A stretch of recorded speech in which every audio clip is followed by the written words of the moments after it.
Loiko, dans le nord de la Birmanie, près de la frontière chinoise. Des tirs entre soldats de l'armée régulière et combattants des forces Karen, des rebelles. Ici, à l'intérieur de l'université. On ne va pas vous faire de mal. Je m'appelle Mawei. Je suis vice-commandant en chef des forces de défense Karen. On pourrait vous abattre, mais on ne va pas le faire.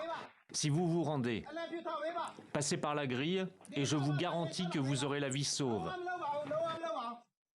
La scène, filmée par les rebelles, montre la reddition de soldats blessés de l'armée birmane. Ici, les rebelles de l'armée de l'Alliance démocratique nationale de Birmanie affirment avoir capturé un camp de l'armée.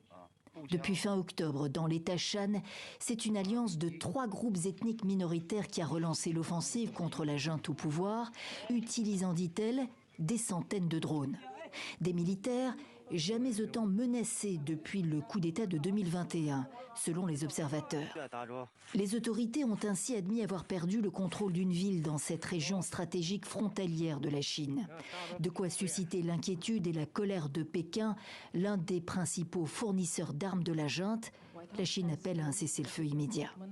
Nous condamnons toute action qui met en danger la vie de ceux qui ont fui la guerre et nous exhortons les parties belligérantes dans le nord de la Birmanie à cesser les hostilités dès que possible et reprendre une production, une vie et un travail normaux.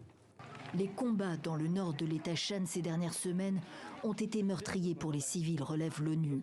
Plus de 200 000 personnes ont ainsi fui depuis, de même source. La Chine confirme en avoir accueilli sans préciser leur nombre.